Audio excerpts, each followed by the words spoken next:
गुरदीप, ऐसे साफ मौसम में सफर भी आसान लगता है। ड्यूटी का बोझ थोड़ा हल्का हो जाता है।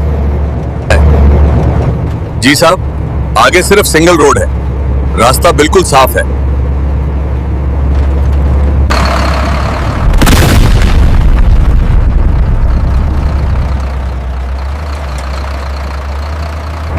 साहब, पीछे कुछ हलचल दिख रही है, मैं जरा ध्यान से देख रहा हूं। गुरदीप, रफ्तार कम रखो, रास्ता अपने आप बन जाएगा। उन्हें जगह दे दो, हमें किसी से रेस नहीं लगानी, हम अपनी लेन में रहेंगे।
साइड में लगा गाड़ी, रास्ता खाली कर अभी।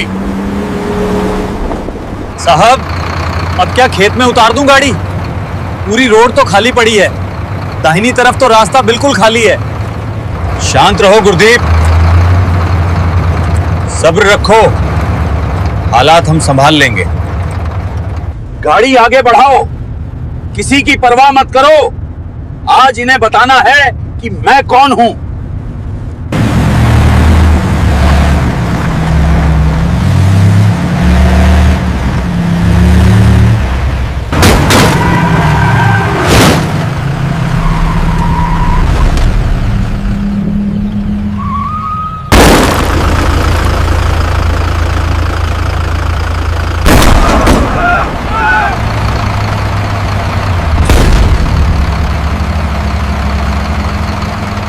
नीचे मत उतरना, पहले स्थिति को समझने दो।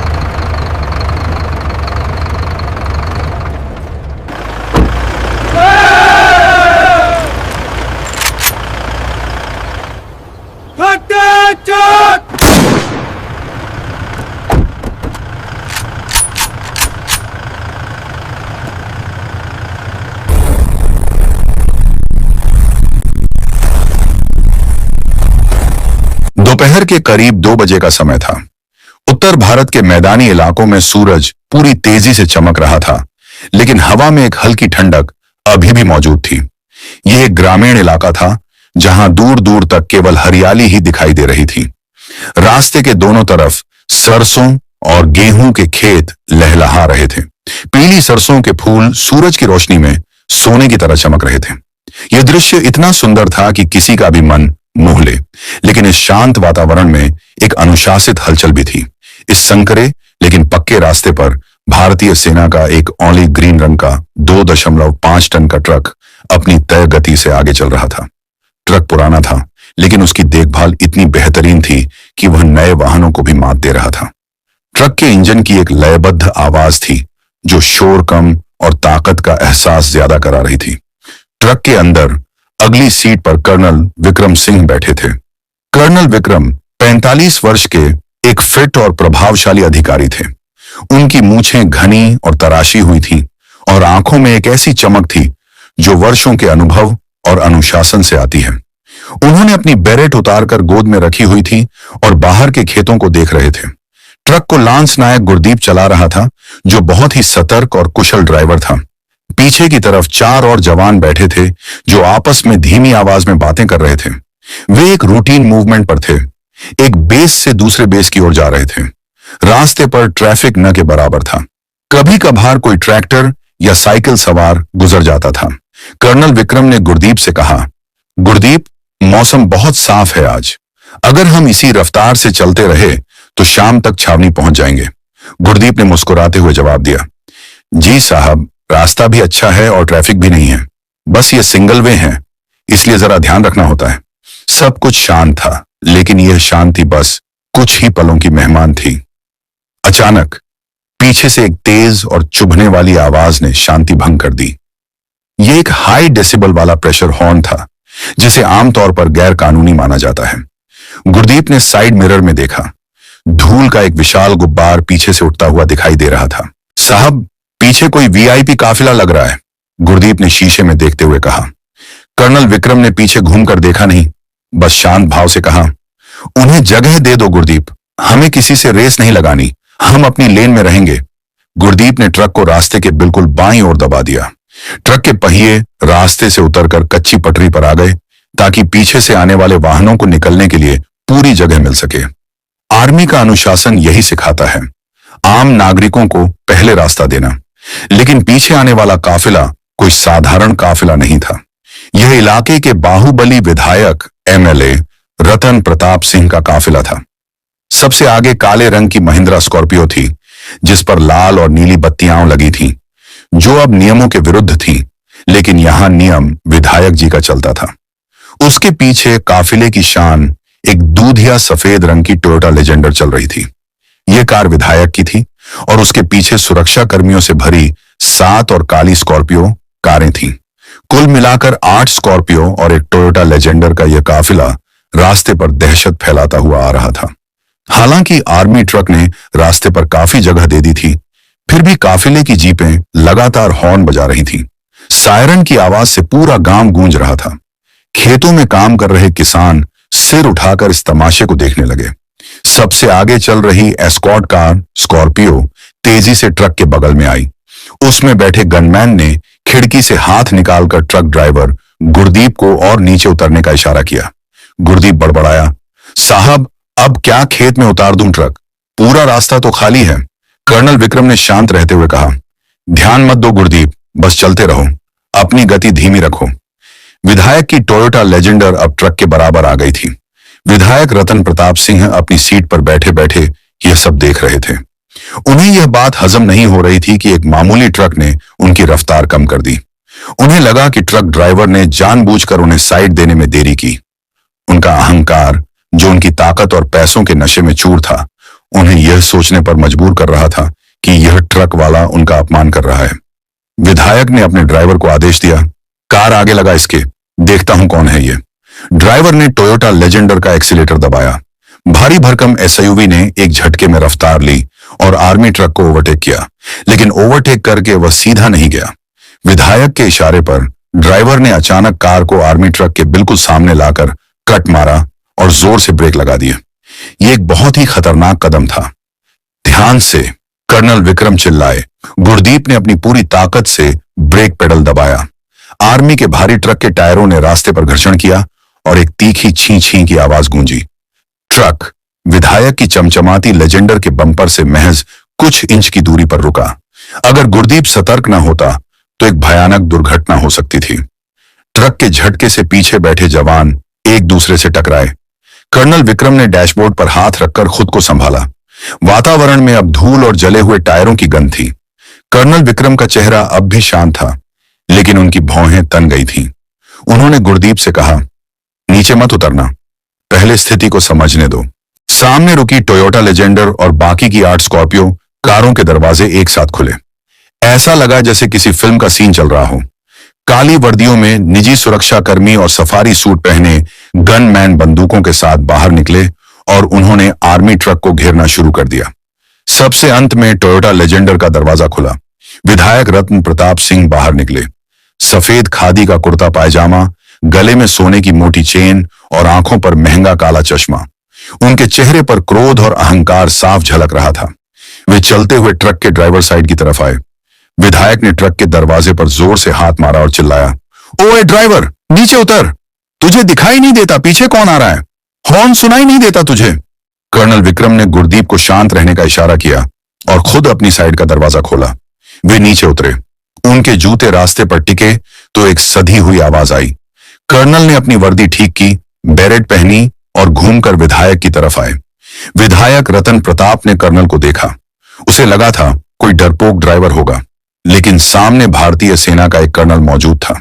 फिर भी विधायक का नशा इतना गहरा था कि उसे वर्दी का लिहाज भी नहीं रहा। विधायक ने कर्नल की तरफ उंगली उठाई और तल्ख लहजे में कहा, यह रास्ता क्या तुम्हारे बाप का है जो बीच रास्ते में ट्रक चला रहे हो? कब से हॉर्न दे रहे हैं? साइड देने में क्या जोर आ रहा था? कर्नल विक्रम सिंह ने विधायक की आंखों में सीधे देखते हुए एक बहुत ही संयमित लेकिन भारी आवाज में जवाब दिया, मिस्टर, यह पब्लिक का रास्ता है। हमने आपको निकलने के लिए काफी जगह दी थी और जिस तरह से आपने अपनी कार हमारे ट्रक के सामने रोकी है, उससे न केवल आपकी जान जा सकती थी बल्कि मेरे जवानों को भी चोट लग सकती थी। विधायक हंसा, एक मजाक भरी हंसी। उसने अपने आसपास मौजूद गुर्गों की तरफ देखा और बोला, देखो भाई, ये हमें कानून सिखा रहे हैं। अरे ओ फौजी, तुम जानते नहीं हो तुम किससे बात कर रहे हो? इस इलाके में पत्ता भी मेरी मर्जी से हिलता है और तुम तो बस एक सरकारी नौकर हो। कर्नल ने अपना आपा नहीं खोया। मैं भारतीय सेना का अधिकारी हूं और हम देश के नौकर हैं, किसी व्यक्ति विशेष के नहीं। आप अपनी कारें हटा लें और हमें जाने दें। विधायक का गुस्सा 7वें आसमान पर पहुंच गया। उसे यह बर्दाश्त नहीं था कि कोई उसके सामने इतनी बेबाकी से बोले, वो भी उसकी अपनी इलाकाई जमीन पर। विधायक एक कदम आगे आया और कर्नल के कंधे पर उंगली रखते हुए कहा, तुम्हारे जैसे 2 कौड़ी के कर्नल मैंने बहुत देखे हैं। अभी यहां सबके सामने तुम्हारी वर्दी उतरवा दूंगा। समझ रहे हो? इतनी बेइज्जती करूंगा कि इस रास्ते पर भीख मांगते फिरोगे। ये सुनते ही ट्रक के पीछे से बाकी 4 जवान भी अपने इंसास राइफलों के साथ नीचे कूद पड़े। अपने कर्नल की बेइज्जती उनसे बर्दाश्त नहीं हो रही थी। उन्होंने अपनी राइफलें सीधी तो नहीं की, लेकिन उनकी उंगलियां मजबूत हो गई थीं। माहौल एकदम तनावपूर्ण हो गया था। एक तरफ 30 से 40 हथियारबंद निजी गुंडे और दूसरी तरफ 5 से 6 अनुशासित फौजी। रास्ते के दोनों तरफ खेतों में काम करने वाले लोग अब किनारे जमा होने लगे थे। यह दृश्य अब एक बड़े नाटक का रूप ले रहा था। दोपहर की धूप अब और तीखी हो गई थी, लेकिन रास्ते पर जमा हुए लोगों को गर्मी का एहसास नहीं हो रहा था। वहां का तापमान किसी और ही वजह से ज्यादा हुआ था। एक तरफ भारतीय सेना के 5 से 6 जवान जो अपनी ट्रेनिंग और अनुशासन के कारण शांत थे, लेकिन उनकी उंगलियां राइफल के ट्रिगर गार्ड के पास थीं। दूसरी तरफ विधायक रतन प्रताप सिंह के 30 से 40 निजी सुरक्षाकर्मी जो अपनी संख्या के बल पर शेर बन रहे थे। विधायक की बात सुनकर कर्नल विक्रम सिंह के चेहरे की लकीरें सख्त हो गई थीं। 2 कौड़ी का कर्नल और वर्दी उतरवा दूंगा, ये शब्द किसी भी सैनिक के लिए गाली से कम नहीं थे। कर्नल ने गहरी सांस ली। वे जानते थे कि अगर उन्होंने अभी हाथ उठाया या आदेश दिया तो यहां खून खराबा हो जाएगा।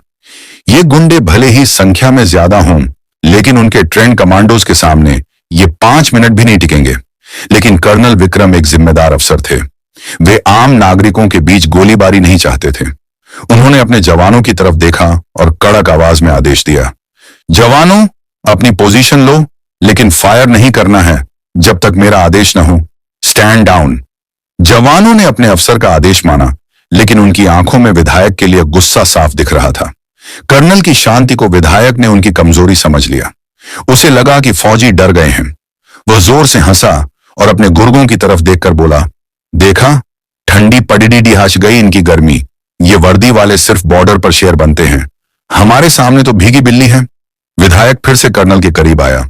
उसने अपना काला चश्मा उतारा और उसे अपनी सफेद कुर्ते की जेब में रखते हुए बोला, सुनो कर्नल, तुम शायद नए हो इस इलाके में। यहां का एएसपी मेरी सिफारिश से नियुक्त होता है। डीएम मेरी मर्जी के बिना छुट्टी नहीं लेता। और तुम मुझे कानून सिखाओगे? कर्नल विक्रम ने शांत स्वर में कहा, विधायक जी, आप अपनी ताकत का गलत जगह प्रदर्शन कर रहे हैं। हम दुश्मन नहीं हैं, हम भी इसी देश के रक्षक हैं। आप बस अपनी कारें हटाइए, हमें आगे जाने दीजिए। इस बात पर विधायक आग बबूला हो गया। उसने कर्नल के सीने पर उंगली गड्ढाते हुए धक्का देने की कोशिश की।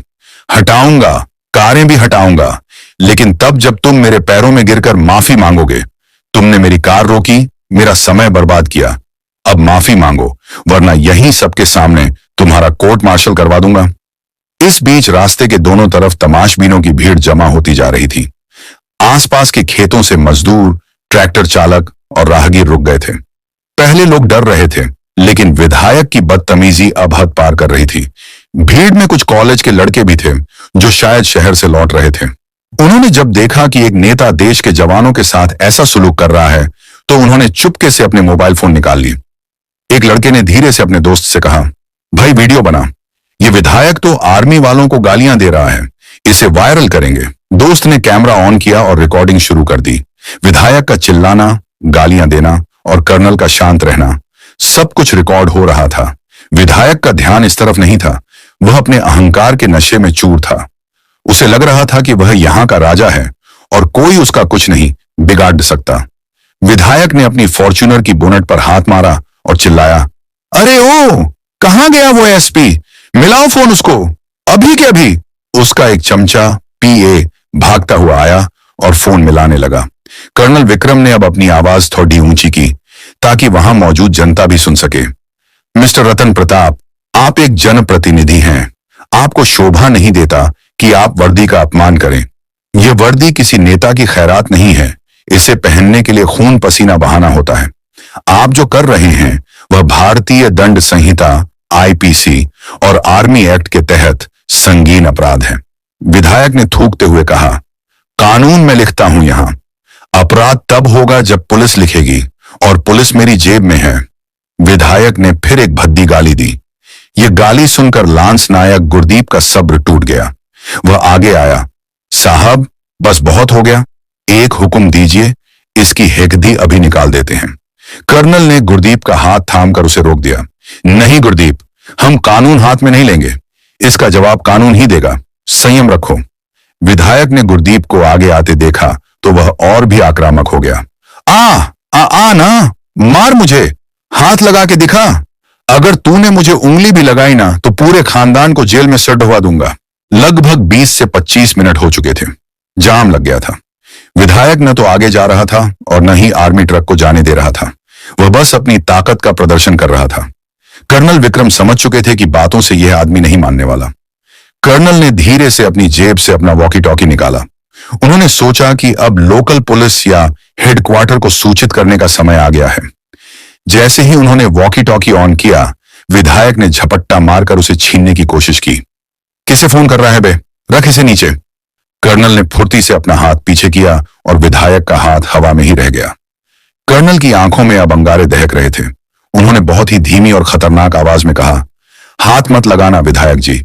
अब तक मैं एक नागरिक से बात कर रहा था, लेकिन अगर आपने सरकारी संपत्ति या वर्दी को हाथ लगाया तो मैं भूल जाऊंगा कि आप नेता हैं। फिर मैं वही करूंगा जो एक सैनिक दुश्मन के साथ करता है। कर्नल की इस चेतावनी में इतनी ठंडी दहशत थी कि विधायक एक पल के लिए सहम गया। उसके गुंडे भी जो अब तक हंस रहे थे, एकदम चुप हो गए। माहौल में एक अजीब सा सन्नाटा छा गया। हवा भी रुक गई थी। तभी विधायक के पीए का फोन जोर से बजा।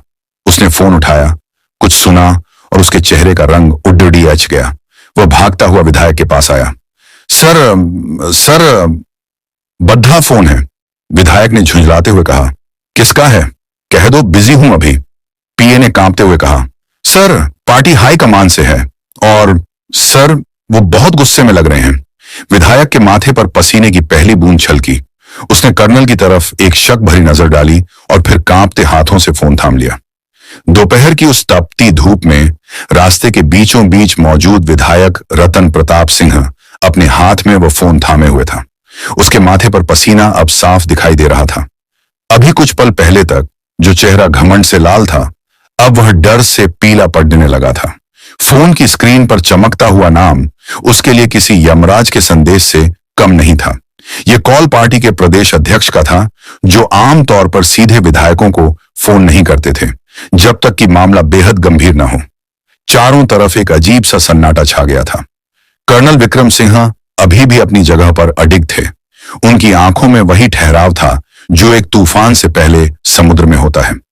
विधायक के गुर्गे, जो अब तक अपनी मूंछों पर ताव दे रहे थे, अपने बॉस के चेहरे का रंग उड्डहत्ता देख एक दूसरे को कनखियों से देखने लगे। उन्हें आभास हो गया था कि हवा का रुख बदल रहा है। विधायक ने कांपते हुए हाथों से फोन को कान से लगाया। हाँ, हेलो सर, जय हिंद सर। विधायक की आवाज लड़खड़ा रही थी। उधर से आने वाली आवाज इतनी तेज थी कि पास मौजूद पीए को भी सुनाई दे रही थी। वह आवाज गुस्से और हताशा से भरी थी। रतन प्रताप, तुम्हारा दिमाग खराब हो गया है क्या? तुम्हें राजनीति करनी है या गुंडागर्दी? और गुंडागर्दी भी किसके साथ? भारतीय सेना के साथ? विधायक ने सफाई देने की कोशिश की। नहीं सर, वो ट्रक वाला मेरी कार के सामने आ गया था। उसने मेरी बेइज्जती की। सामने से आवाज ने उसकी बात काट दी। चुप रहो, एकदम चुप। अपनी बकवास बंद करो। तुमने अभी तक सोशल मीडिया नहीं देखा है क्या? पूरा ट्विटर और फेसबुक तुम्हारे वीडियो से भरा पड़ा है। किसी ने तुम्हारा वीडियो लाइव कर दिया है वहां से। तुम एक कर्नल को, एक वॉर हीरो को 2 कौड़ी का बोल रहे हो, गालियां दे रहे हो। विधायक के पैरों तले से जमीन खिसक गई। उसने घबराहट में चारों तरफ देखा। भीड़ में मौजूद कई लोग अपने मोबाइल फोन ऊपर किए हुए थे। उसे अब समझ आया कि वह जाल में फंस चुका है।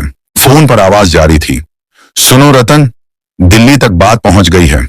रक्षा मंत्रालय से सीधे पीएमओ तक इंक्वायरी जा चुकी है। टीवी न्यूज वाले इस खबर को ब्रेकिंग न्यूज बना रहे हैं। विधायक का अहंकार बनाम सेना का सम्मान। पार्टी की बदनामी हो रही है तुम्हारी वजह से। ऊपर से ऑर्डर आया है, अगर अगले 10 मिनट में मामला शांत नहीं हुआ और प्रशासन ने रिपोर्ट नहीं भेजी तो तुम्हारा टिकट तो कटेगा ही, जेल भी जाओगे। सर, मैं क्या करूं? मुझे बचाइए, विधायक ने प्रार्थना की। अब हम कुछ नहीं कर सकते। डीएम और एसपी रास्ते में हैं। जो वो कहें चुपचाप मान लेना।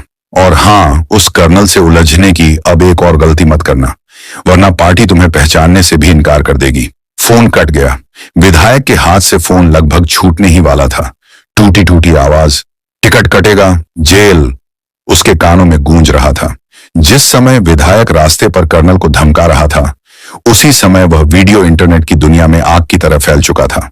वीडियो का शीर्षक था, घमंडी विधायक ने की सेना के कर्नल से बदतमीजी, डी वर्दी उतरवाने की धमकी। यह वीडियो जंगल की आग से भी तेज फैला। रिटायर्ड जनरलों ने ट्वीट कर लिखा, यह देश के रक्षकों का अपमान है। ऐसे नेताओं पर देशद्रोह का मुकदमा चलना चाहिए। आम जनता के कमेंट्स की भरमार हो गई थी। लोग विधायक की गिरफ्तारी की मांग कर रहे थे। न्यूज चैनल्स ने अपनी स्क्रीन पर 2 विंडो खोल दी थी। एक तरफ विधायक का पुराना भाषण और दूसरी तरफ यह वीडियो जहां वह गालियां दे रहा था।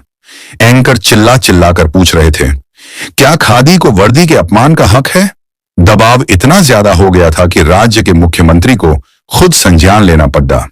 उन्होंने तुरंत डीजीपी और चीफ सेक्रेटरी को बुलाया और सख्त आदेश दिए, कानून सबके लिए बराबर है, चाहे वो हमारा विधायक ही क्यों ना हो। अगर सेना का अपमान हुआ है तो सख्त कार्रवाई होनी चाहिए। वापस रास्ते पर विधायक रतन प्रताप की हालत पतली थी। उसका नशा पूरी तरह उतर चुका था। वह कर्नल विक्रम की तरफ देखने की हिम्मत नहीं जुटा पा रहा था। कर्नल विक्रम, जो बहुत ही चतुर और अनुभवी थे, विधायक के चेहरे के भाव समझ चुके थे। वे समझ गए थे कि ऊपर से डंडा चल चुका है। कर्नल ने अपनी गंभीर आवाज में पूछा, क्या हुआ विधायक जी, कोई परेशानी? अभी तो आप मेरी वर्दी उतरवा रहे थे, फोन पर वर्दी उतर गई क्या? यह तंज विधायक को तीर की तरह चुभा, लेकिन अब उसमें पलटकर जवाब देने की हिम्मत नहीं थी। वह बस अपनी लेजेंडर की तरफ पीछे हटा। उसने अपने गनमैन से कहा, कार साइड में लगाओ, चलो यहां से। लेकिन अब बहुत देर हो चुकी थी। दूर से फिर सायरन की आवाज आई, लेकिन इस बार यह किसी वीआईपी काफिले का हूटर नहीं था। यह पुलिस और प्रशासन के सख्त सायरन थे। रास्ते के दोनों छोर से धूल उड़ाती हुई पुलिस की जीपें आ रही थीं। एक तरफ से जिले के एसएसपी की टाटा सफारी और दूसरी तरफ से डीएम की कार। उनके पीछे पुलिस की वैन थी, जिनमें से दर्जनों पुलिस वाले लाठियां और हथियार लेकर कूद पड़े। भीड़ इधर उधर हो गई। पुलिस ने आते ही रास्ते को कोर्डन ऑफ कर दिया। विधायक के निजी सुरक्षाकर्मी, जो कुछ देर पहले तक शेर बने हुए थे, पुलिस को इतनी बड़ी तादाद में देखकर अपनी बंदूकें छिपाने लगे और पीछे हटने लगे। डीएम, एक युवा आईएएस अधिकारी, अपनी कार से उतरे। उनके साथ एसएसपी, एक डीडीडीएच के आईपीएस अधिकारी भी थे। दोनों अधिकारियों के चेहरे पर तनाव और गंभीरता थी। वे सीधे घटनास्थल पर पहुंचे। विधायक रतन प्रताप को लगा कि अब प्रशासन आ गया है तो शायद कोई बीच बचाव हो जाएगा। वह बनावटी मुस्कान लेकर आगे आया। अरे डीएम साहब, आइए आइए, देखिए ना, ये आर्मी वाले कब से रास्ता जाम करके मौजूद हैं, मुझे जाने भी नहीं। डीएम ने विधायक की तरफ देखा तक नहीं। उन्होंने विधायक को पूरी तरह से अनदेखा कर दिया और सीधे कर्नल विक्रम सिंह के पास गए। डीएम और एसएसपी दोनों ने एट द आर्म जोधी और कर्नल को एक स्मार्ट सैल्यूट किया। Good afternoon colonel sir, IENNM sorry for the inconvenience. असुविधा के लिए माफी चाहते हैं, डीएम ने बहुत ही सम्मान के साथ कहा। कर्नल विक्रम ने प्रति सैल्यूट किया और हाथ मिलाया। थैंक यू डीएम साहब, मुझे खुशी है कि आप लोग समय पर आ गए। यह दृश्य विधायक के लिए किसी तमाचे से कम नहीं था। जिले का डीएम, जो विधायक के ऑफिस में फाइलें लेकर मौजूद रहता था, आज भरी पब्लिक और रास्ते पर उसे इग्नोर करके एक ट्रक वाले को सैल्यूट कर रहा था। विधायक से रहा नहीं गया। वह बीच में बोल पड़ा। डीएम साहब, आप प्रोटोकॉल भूल रहे हैं। मैं यहां का जनप्रतिनिधि हूं। आप मेरी शिकायत सुनने की बजाय। एसएसपी ने घूमकर विधायक की तरफ देखा। उनकी आंखों में अब कोई लिहाज नहीं था। मिस्टर रतन प्रताप, एसएसपी ने बिना जी या सर लगाए कहा, प्रोटोकॉल की बात आप नहीं करें तो बेहतर है। आपने एक ऑन ड्यूटी आर्मी ऑफिसर को रोका है, उन्हें धमकाया है और सरकारी काम में बाधा डाली है। हमारे पास आपके खिलाफ पर्याप्त सबूत हैं। वो देखिए। एसएसपी ने रास्ते के किनारे मौजूद एक लड़के की तरफ इशारा किया जो अभी भी रिकॉर्डिंग कर रहा था। सब कुछ रिकॉर्ड हो चुका है, विधायक ने हकलाते हुए कहा। तो क्या हुआ? बहस तो होती रहती है। आप इसे रफा दफा कीजिए। डीएम ने अपनी फाइल से एक कागज निकाला, या शायद बस दिखावा किया, और बोले, रफा दफा नहीं होगा सर। लखनऊ से सीधे आदेश हैं। हम आपके खिलाफ सरकारी काम में बाधा डालने, सेक्शन 353 IPC, सेना का अपमान करने और मोटर व्हीकल एक्ट के उल्लंघन के तहत मामला दर्ज कर रहे हैं। आपकी सभी कारें यहीं सीज की जाएंगी। कारें सीज होंगी? विधायक चिल्लाया। मेरी लेजेंडर, तुम जानते हो मैं कौन हूं? कर्नल विक्रम, जो अब तक चुपचाप यह सब देख रहे थे, धीरे से आगे आए। उन्होंने विधायक की आंखों में देखा और कहा, आप कौन हैं? यह तो अब पूरा देश जान गया है विधायक जी, लेकिन आप यह भूल गए कि यह देश चलता किससे है। यह देश नेताओं के भाषणों से नहीं, संविधान और सीमा पर मौजूद जवान के त्याग से चलता है। आज आपने उस त्याग का अपमान करने की कोशिश की। कर्नल ने डीएम की तरफ मुद्दा कर कहा, डीएम साहब, मेरे जवानों को देर हो रही है, हमें अपने गंतव्य पर पहुंचना है। क्या हम जा सकते हैं? डीएम ने रास्ता साफ करने का आदेश दिया। बिल्कुल सर। इंस्पेक्टर, कर्नल साहब के ट्रक के लिए रास्ता क्लियर करवाओ और इन स्कॉर्पियो कारों को साइड में हटाओ। अगर चाबी नहीं दे रहे तो क्रेन मंगवा कर उठाओ। पुलिस वाले तुरंत हरकत में आ गए। जिस रास्ते पर विधायक की कारें आकदीएच कर मौजूद थीं, अब पुलिस वाले डंडे मार मार कर उनके ड्राइवरों को हटने के लिए कह रहे थे। विधायक के गुंडे चुपचाप अपनी कारों में बैठकर उन्हें खेतों के किनारे उतारने लगे। रास्ते का बीच का हिस्सा खाली हो गया। कर्नल विक्रम सिंह ने डीएम और एसएसपी को धन्यवाद दिया। फिर वे अपनी ट्रक की तरफ गए। विधायक रतन प्रताप सिंह वहीं मौजूद रह गया, अकेला, बेबस और अपमानित। उसकी 8 कारों का काफिला अब धूल फांक रहा था और जिस आर्मी ट्रक को वह रोकना चाहता था वह अब जाने के लिए तैयार था। लेकिन कहानी अभी खत्म नहीं हुई थी। असली अंत तो अभी बाकी था। विधायक को लगा था कि शायद एफआईआर होकर बात खत्म हो जाएगी, लेकिन उसे अंदाजा नहीं था कि उसके राजनीतिक करियर का सूरज अब डूबने वाला था। ट्रक का इंजन फिर से गूंजा। गुरदीप ने गियर डाला। जैसे ही ट्रक विधायक के पास से गुजरा, विधायक ने नजरें झुका ली। उसे अब उस कर्नल की आंखों का सामना करने की हिम्मत नहीं थी। ट्रक के पीछे उड़ती धूल में विधायक की छवि धुंधली होती जा रही थी, ठीक वैसे ही जैसे उसका राजनीतिक भविष्य धुंधला हो रहा था।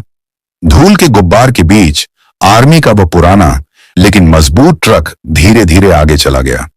ट्रक के पीछे लहराता हुआ छोटा सा तिरंगा झंडा मानो विधायक और उसकी पूरी सत्ता को ललकार रहा था। कर्नल विक्रम सिंह ने पीछे घूमकर नहीं देखा। एक सच्चे सैनिक के लिए जो बीत गया वह बीत गया। उसका ध्यान हमेशा आगे के मिशन पर होता है। विधायक ने प्रार्थना करते हुए कहा, सर, मुझे माफी दे दीजिए, एक मौका दीजिए, मैं माफी मांग लूंगा। सचिव ने बात जारी रखी, बहुत देर हो चुकी है, आपको तत्काल प्रभाव से पार्टी की प्राथमिक सदस्यता से निलंबित, सस्पेंड किया जाता है और अगले चुनाव में आपको टिकट नहीं दिया जाएगा। पार्टी ने आपसे पल्ला हटा लिया है। अब आप अपने कानूनी मामलों से खुद निपटें। जय हिंद। फोन कट गया। विधायक रतन प्रताप सिंह, जो सुबह तक इस इलाके का बेताज बादशाह था, अब एक आम आदमी से भी गया गुजरा हो चुका था। उसके हाथ से सत्ता, पार्टी का साथ और भविष्य का चुनाव, सब कुछ रेत की तरह फिसल गया था। अगले कुछ दिनों में जो हुआ वह उस इलाके के इतिहास में कभी नहीं हुआ था। पुलिस ने विधायक के खिलाफ चार्जशीट दाखिल की। उसे कोर्ट में पेश होना पड़ा। जिस कोर्ट में वह जजों को फोन करके फैसले बदलवाता था, आज उसी कोर्ट के कटघरे में उसे मौजूद होना पड़ा।